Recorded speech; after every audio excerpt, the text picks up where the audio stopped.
Alright, well, for our presentation, shall I start with the early life of Thor Heyerdahl? Sure.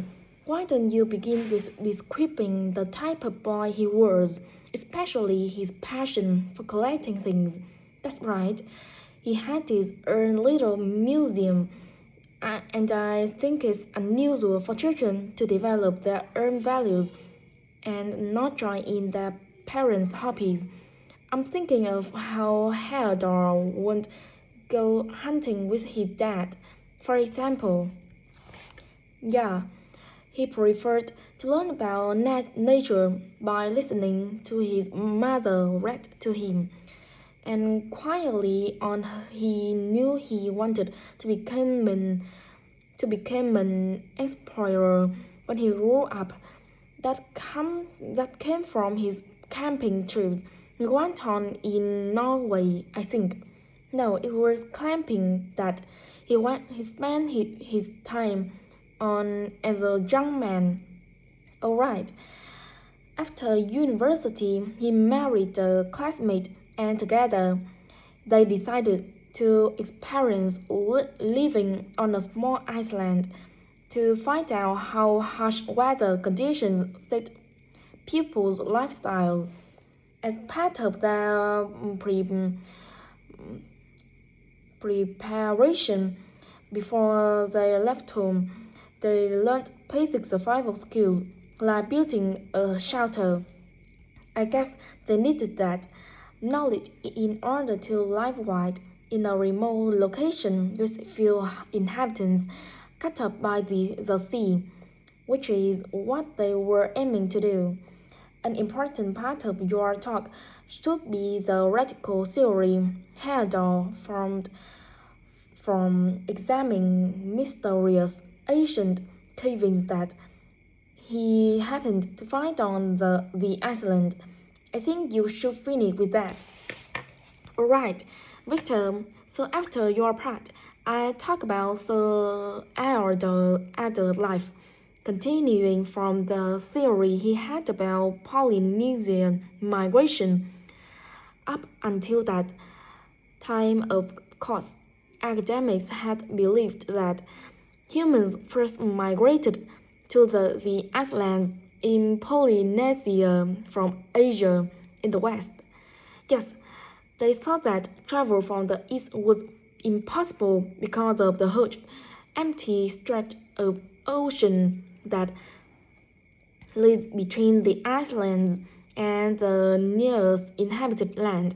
Yes, but Heyerdahl spent ages studying the cloud movements, ocean currents, and wind patterns to find if it was actually impossible were actually possible, and another argument was that there was no tradition of large shipbuilding in the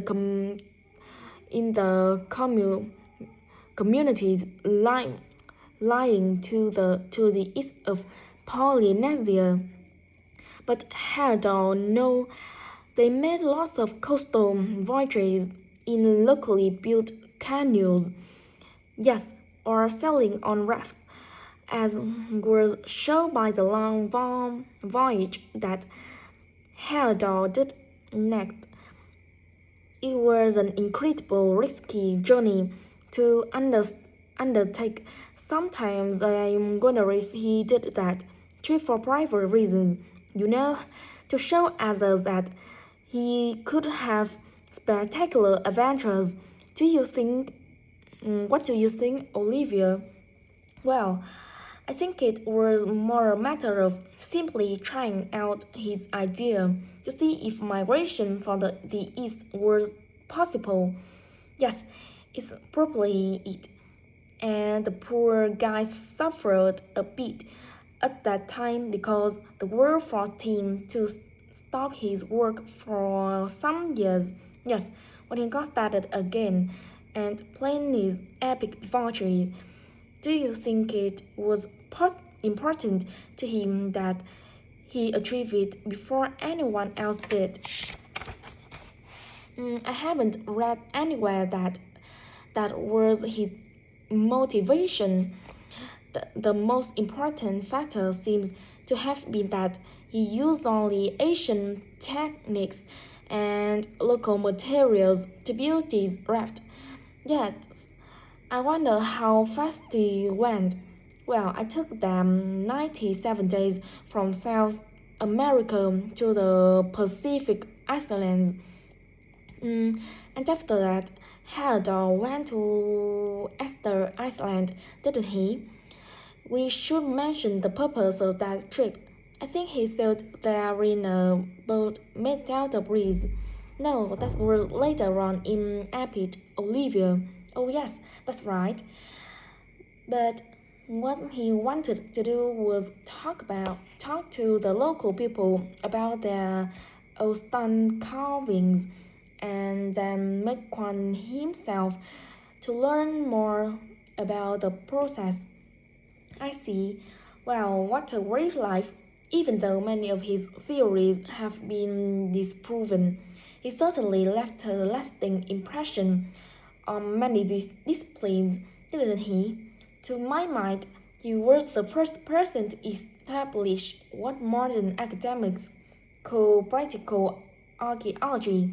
I mean, that they try to recreate something from the past today, like he did with his raft trip.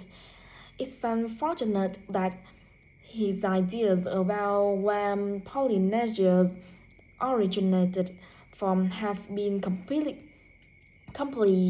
com- completely dis- discredited. Yes, right. Well, I'm prepare a PowerPoint slide at the end that acknowledges our sources. I mainly used the life and work of Saul Haldor by William Olivier. I thought the research methods he used were very sound, although I must say I found the overall tone somewhat fashioned. I think they need to do a new revised edition. Yeah, I agree. What about the subject matter? I found it really challenging. Well, it's a complex issue. I thought the book had lots of good points. What did you think of?